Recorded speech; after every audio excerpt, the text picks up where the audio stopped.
Don't forget to subscribe my channel Hang Duk Mana Sas. Assalamualaikum, selamat datang ke channel Hang Duk Mana Lagi. Mari kita dengar ulasan Datuk Lokman berkenaan isu ROS dan dakwaan mungkin besok Muhyiddin Yassin akan dipanggil SPRM dan mungkin juga akan didakwa seperti yang tular di berita-berita masa kini apa semua. Okey, kita dengar terlebih dahulu. Dari akhir nanti kita akan komen macam biasa. Pimpinan Agung UMNO, kita mengusulkan jawatan Presiden Timbalan tidak dipertandingkan.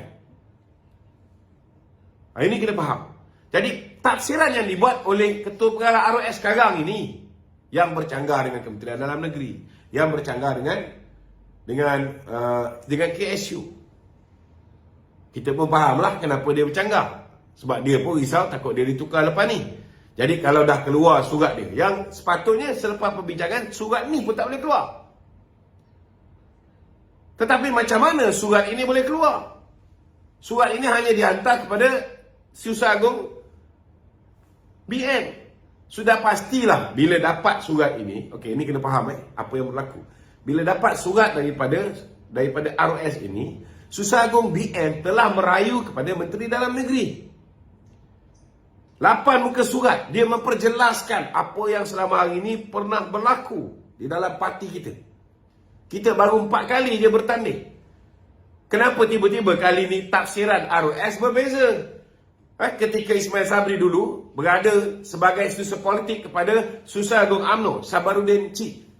Kenapa ketika itu dia tidak mempertikaikan bila zaman Tun Dr. Mahathir tidak ada pertandingan? Kenapa Hishamuddin Tun Hussein ketika dia menjadi Menteri Kabinet zaman zaman Tun Dr. Mahathir, dia tidak mempertikaikan tidak ada pertandingan? Zaman Datuk Seri Najib Tun Razak, dia tidak mempertikaikan tidak ada pertandingan jawatan Presiden. Zaman KJ menjadi Menteri Kabinet, ketika itu juga tidak ada pertandingan jawatan Presiden. Kenapa tidak dipertikaikan? Itu sebab bila kita dapat surat daripada ROS mengatakan bahawa ROS berpandangan ianya melanggar Seksyen 13 tu, maka Susah Agung UMNO merayu kepada Menteri Dalam Negeri. Sebab bila ROS buat keputusan, kita ada pihak yang lebih tinggi kuasanya. Memang Menteri Dalam Negeri mempunyai kuasa untuk memberikan pengecualian. Dan pengecualian ini telah diberikan banyak kali semenjak 76 tahun yang lalu. Cuma ada 4 kali saja tidak ada pengecualian. Kenapa dulu tak pernah ada orang pertikaikan sepanjang tempoh 76 tahun ini? Baru 4 kali je ada pertandingan. Maknanya sepanjang tempoh 76 tahun, penafsiran yang dibuat oleh ROS tidak ada masalah untuk Pimpinan Agung UMNO membuat keputusan supaya jawatan Presiden dan Timbalan tidak dipertandingkan demi menjaga kemaslahatan parti. Apa contoh kemaslahatan parti? Apa contoh kebaikan kalau tidak ada pertandingan? Hari ini kita tahu bahawa yang takut nak menjadi kluster mahkamah, contohnya Muhyiddin, esok akan dihadapkan ke muka pengadilan. Esok Muhyiddin akan didakwa di mahkamah. Dia antara orang yang sanggup belanja untuk pastikan calon-calon yang dia nak taja jadi Presiden UMNO, naik Presiden UMNO ni, dia sanggup keluar duit berapa banyak. Kerana kalau dapat menang, dapat merampas pengurusi Barisan Nasional dengan aku janji yang telah ditandatangani oleh 30 orang wakil rakyat MP BN. Daripada tarikh selepas pilihan raya pilihan raya ke-15 sehingga berlaku pilihan raya yang ke-16. Pengurusi Barisan Nasional, ketua parti mempunyai kuasa untuk bawa 30 orang ini secara en blok, walaupun mungkin 20 orang tak setuju, 10 orang saja yang setuju, seperti mana yang berlaku selepas pilihan raya, 10 orang menyokong Muhyiddin Yassin untuk menjadi Perdana Menteri. Tetapi ketua parti sudah diberi mandat. Bukan Datuk Zahid diberi mandat. Dia diberi mandat sebagai ketua parti. Kalau tukar ketua parti, ketua BN, pengurusi BN ditukar, maka dia akan tarik 30 ini memberi sokongan secara en blok kepada sesiapa yang diputuskan oleh Muhyiddin dan PAS. Ini kita kena faham. They will spend their money. Macam mana dia belanja duit sehingga kan dia boleh menang 74 kursi. Dengan menyogok pengundi-pengundi. Apalah sangat dia nak sogok 160,000 orang ahli UMNO ni. Number yang terlalu kecil. Kalau ketika pilihan raya 2015 kita boleh nampak video orang PAS merasuah pengundi-pengundi. Wallahi saya undi PAS. Kita tengok duit diedarkan di pejabat-pejabat daerah. Kita tengok sampul surat dengan muka pemimpin Perikatan Nasional. Kita lihat bagaimana pejabat adun digunakan untuk mengedarkan rasuah, menyogok pengundi. Cuba bayangkan kalau berlaku pemilihan jawatan presiden dan timbalan. Orang akan rakam pula bagaimana betapa rakusnya nak dapat jawatan presiden UMNO ni, politik wang berlaku dalam parti. Kita dalam proses nak bersihkan parti. Parti pun kebetulan selepas kalah kita susah. Duit kita dibekukan, duit pun tak banyak. Kita dah ubah cara hidup. Ramai yang dulu korup, semua dah terpelanting, lari pergi ke Bersatu. Alhamdulillah kita dah bersihkan sebahagian. Sebelum pilihan raya kita lakukan pembersihan lagi. Pemimpin-pemimpin yang tak bersih kita dah bersihkan. Lepas pilihan raya yang mana sabotaj parti kita dah bersihkan. Kita ke arah bersihkan parti. Tiba-tiba kita benarkan pemilihan yang akhirnya akan menayangkan video-video macam mana kita viralkan video pemimpin PAS, pemimpin Perikatan Nasional merasuah pengundi. Kita akan tengok Perikatan Nasional pula keluarkan video betapa teruknya pemilihan UMNO. Mereka sanggup membayar duit untuk memenangi jawatan dalam UMNO. Jadi, walaupun saya secara peribadi, saya mahu pemilihan diadakan. Tetapi, concern 140 lebih orang ketua-ketua UMNO bahagian yang tak mahu pertandingan berlaku kerana takut benda-benda macam ni, takut imej parti makin rosak. Ini adalah satu perkara yang bagi saya kerisauan mereka itu munasabah. Okey. Jawab Ya, Okey, berlanjutan daripada penjelasan Datuk tadi, sikit sebanyak kita dapat tahulah siapa yang keluarkan dulu, siapa yang keluar dulu. ROS keluar dulu. Okey. Dia macam ni, ROS keluarkan surat tu dulu. Tetapi amat tidak bertanggungjawab. Kerana keluar surat yang ROS keluar itu adalah surat yang berstatus akta rahsia rasmi. Saya harap pihak Kementerian Dalam Negeri menyiasat siapa yang mengeluarkan surat ROS ini. Kerana ianya adalah pelanggaran OSA. Selepas ROS keluar surat, Susah Agung UMNO telah merayu kepada Menteri Dalam Negeri. Dan dengan kuasa yang ada pada Menteri Dalam Negeri, Menteri Dalam Negeri memutuskan untuk memberi pengecualian. Dan masa zaman Ismail Sabri, Menteri Dalam Negeri juga ada kuasa ni. Masa zaman Muhyiddin Yassin, Menteri Dalam Negeri juga ada kuasa ni. Masa zaman Mahathir Mohamad, Menteri Dalam Negeri juga ada kuasa ni. Dah berpuluh tahun dah. Kenapa mereka tidak pernah mempertikaikan kuasa itu ada pada tangan Menteri Dalam Negeri?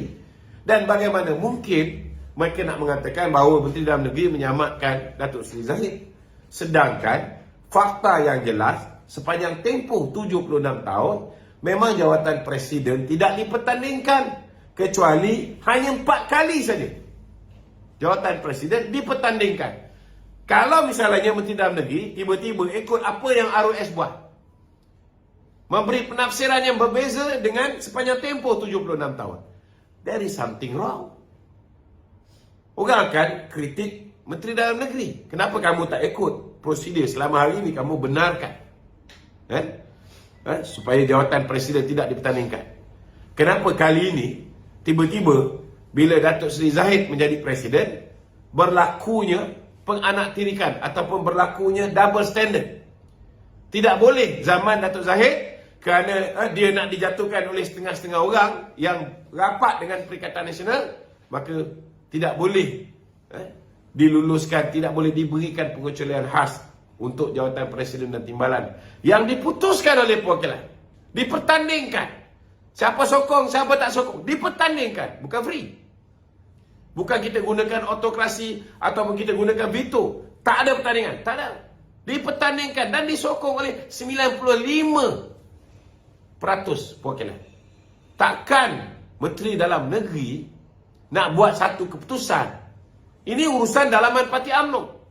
Dan urusan dalaman Parti UMNO ini diputuskan oleh perwakilan UMNO dan kemudiannya disahkan dalam mesyuarat Majlis Kerja Tertinggi UMNO mengikut perkara 2.2 yang mempunyai kuasa untuk memutuskan jika ada dispute, jika ada sebarang perbalahan, pertelingkahan, dari segi penafsiran dan sebagainya. Majlis Kerja Tertinggi UMNO telah pun bermesyuarat dan ianya keputusan itu mengikut pasal 2.2 dah disubmit pada RS.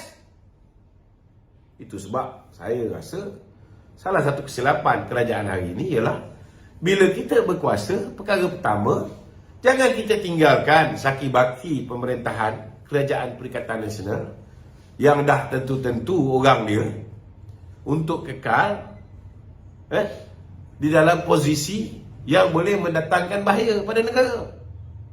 Sudah pastilah mereka akan membantu kerajaan ataupun tim Muhyiddin. Kerana kalau misalnya mereka berjaya untuk buat untuk batalkan contohnya benda ni yang akan mengundang kepada, contohnya lah bila surat ni keluar, apa akan berlaku? Surat ni keluar, orang akan nampak seolah-olah bahawa Presiden UMNO ni kongsi. Padahal keputusan ni cadangan perwakilan, cadangan jurucakap dan diputuskan oleh 95% perwakilan. Ianya keputusan parti yang Datuk Zahid tak boleh nak kata no. Dia kena ikut, dia kena akur dengan keputusan parti.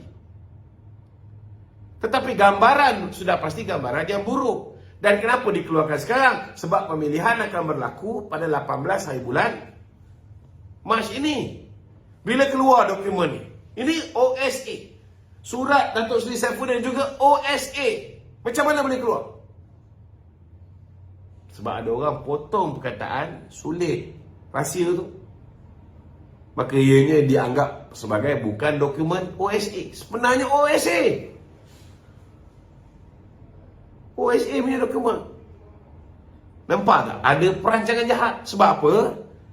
Bila keluar benda ni, imej buruk akan ada pada tim presiden. Bila tim presiden dapat imej buruk ni, peluang untuk calon-calon naik presiden MKT daripada sebelah yang pro Perikatan Nasional, peluang mereka menang cerah. Akhirnya akan runtuhlah kerajaan perpaduan di bawah pimpinan Datuk Seri Anwar Ibrahim. Dan kalau tukar balik tim yang pro Perikatan Nasional ini, ketua pengarah akan kekal, ketua-ketua GLC, ketua-ketua agensi akan kekal.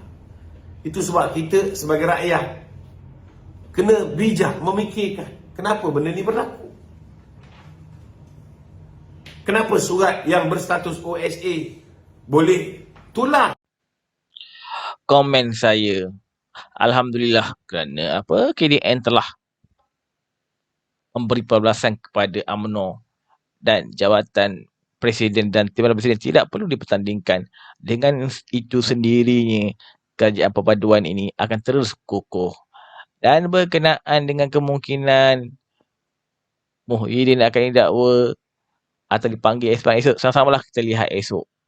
So selepas ni PN ni duk kata orang lain ni kluster mahkamah. Sekarang ni memang dah ada dah pimpinan PN dah kluster mahkamah. Kita tunggulah besok Muhyiddin jadi kluster mahkamah atau tak. Sama-sama kita tunggu besok. Assalamualaikum.